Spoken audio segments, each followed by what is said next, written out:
성도 여러분 안녕하십니까? 7월 23일 주일은 우리 교회 창립 40주년을 기념하는 예배와 새생명 전도 집회를 가졌습니다. 하나님께서 성도님들의 간절한 기도와 수고와 희생으로 주일 예배를 잘 마칠 수 있었습니다. 여병무 선교사님 부부와 김종옥 선교사님이 함께해서 우리 교회의 선교사님의 사역 보고도 들을 수 있었습니다. 이제 어제가 새롭게 도약하는 원년의 주일로 삼고 이제부터 더욱 주님께서 세워주신 이 교회를 위하여 함께 사역하며 세워가는 우리 모두가 될 수 있기를 바랍니다. 주일날 찬양대 찬양은 정말 최고였습니다. 강사 목사님의 말씀대로 할렐루야 찬양만 들은 것만 해도 족할 정도였습니다. 챔버 앙상블과 함께 연주된 할렐루야 찬양은 누가 일어섰다고 해서 일어서서 그 찬양을 들은 것이 아니라 우리 자신이 느끼기에 정말 우리 예수님의 높고 위대하심이 벅차서 그 찬양을 일어서서 들을 수 있었습니다. 수고하신 지휘자님과 반주자들, 챔버팀, 그리고 찬양대원들 여러분에게 정말 수고했다고 말씀드리고 싶고 감사드립니다. 40주년 기념 예배는 우리의 기도대로 만당을 이루는 예배였습니다. 비가 시간당 70mm로 쏟아지는 폭우 속에서 약속의 신실성을 보여준 많은 분들이 참여하여 함께 예배를 드렸는데 만당을 이루는 감격이 있었습니다.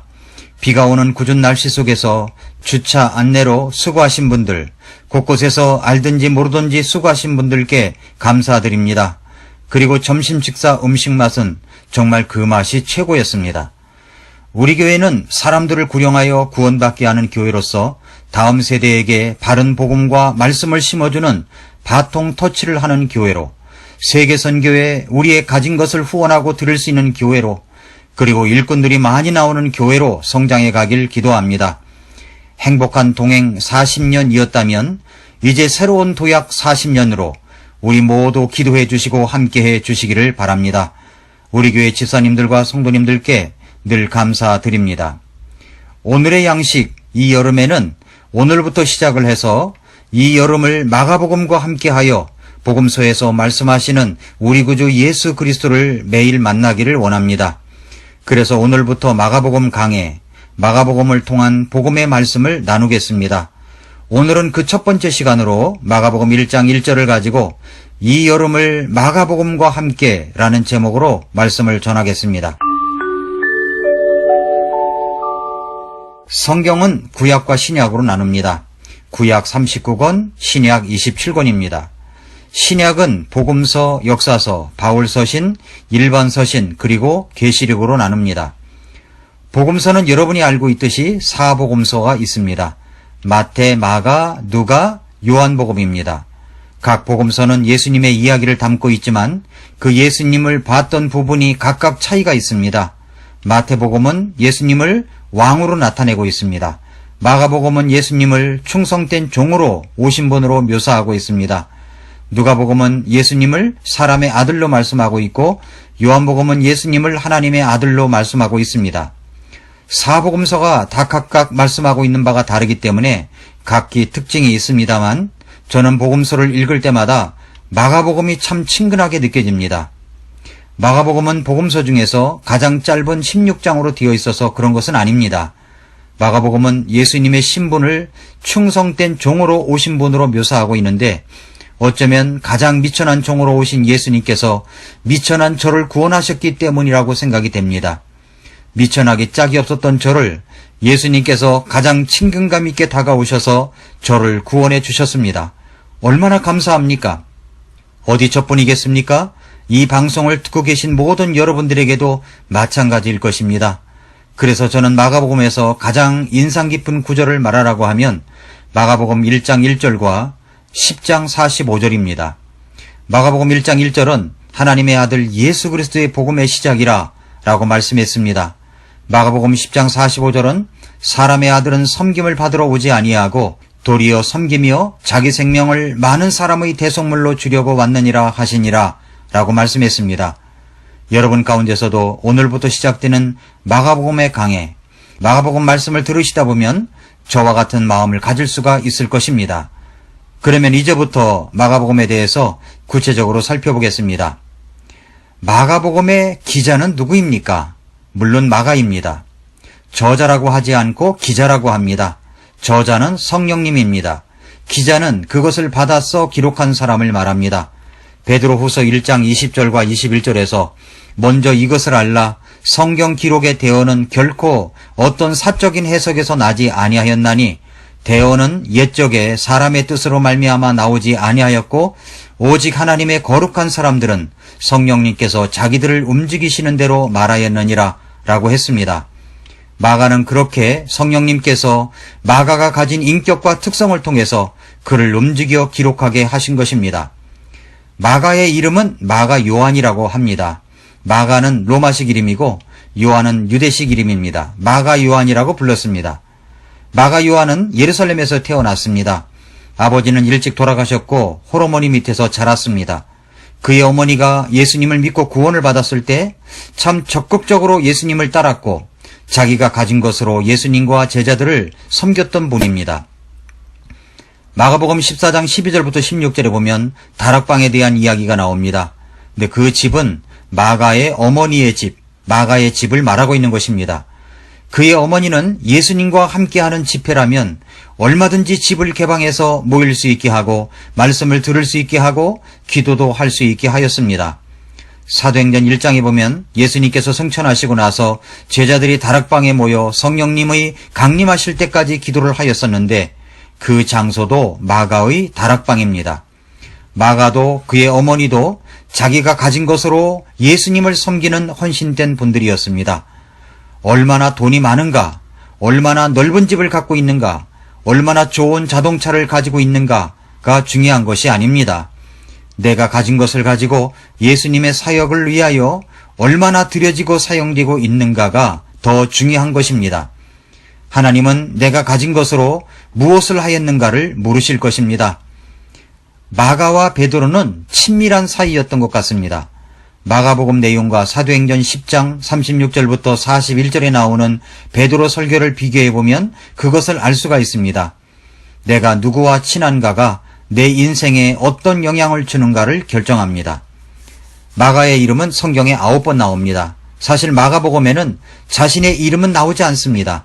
사도행전과 골로새서, 디모데후서, 빌레몬서, 베드로전서에 나옵니다. 그런데 마가는 사역을 하다가 고난과 낙심으로 인하여 물러갈 때가 있었습니다. 바울과 바나바가 1차 전도여행 때 밤빌리아의 버가에서 그만 중도에 마가가 선교여행을 포기하고 돌아가 버린 사건이 있었습니다. 아마도 추측하건대 사역의 힘듦과 고난으로 인해 너무 낙심해서 그런 것이 아닌가 싶습니다. 2차 선교여행을 가려고 할 때 마가 요한을 데리고 가야 하는가 말아야 되는가 하는 문제 때문에 바울과 바나바가 심하게 다투었었습니다. 바울은 중도에 그만둬버린 사람을 데리고 갈 수 없다는 주장이고 바나바는 그래도 한 번 더 기회를 주자는 주장인데 결국 그들은 서로 헤어져 각각 선교의 길을 떠났는데 바나바는 마가를 데리고 바울은 실라를 데리고 가게 되었습니다. 그렇게 마가는 실패를 했던 사람입니다. 그러나 그는 나중에 정말 필요한 사람으로 그 실패를 극복했던 사람입니다. 사도 바울이 임종을 얼마 앞둔 시점에서 감옥에 갇혔을 때 디모데에게 보낸 편지에서 마가를 데리고 오라고 그가 그 사역에 필요하다고 했던 점으로 보아서 마가는 실패를 딛고 일어나 주님 앞에서 멋지게 쓰임받았던 사람인 것을 알 수가 있습니다. 낙심도 할 수 있고 좌절도 할 수 있습니다.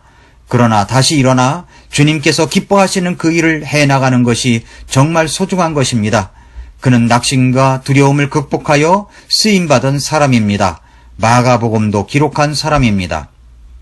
두 번째로 기록 시기를 보겠습니다. 성경학자들은 기록 시기를 두고 주 45년이라고 하는 분도 있고 주후 67년이나 68년쯤이라고 하는 분도 있습니다. 그러나 정황으로 볼 때 뒤의 것을 이야기하는 성경학자가 더 많습니다. 세 번째, 역사적 배경입니다. 2세기 초대기의 교부였던 알렉산드리아의 클레멘트의 증언에 의하면 마가복음은 로마에 살고 있는 그리스인들의 요청에 의해 로마에서 쓰여졌습니다. 그때 당시에 네로가 자기의 시흥을 돋구고자 로마 시내에 불을 질러 대형 화재가 났고 말할 수 없는 피해가 났었습니다. 그런데 네로는 그 화재의 범인을 그리스인으로 지목했고 그리스인들을 향한 엄청난 핍박과 박해가 일어나게 된 시기였습니다. 그들의 생명은 풍전등화였습니다.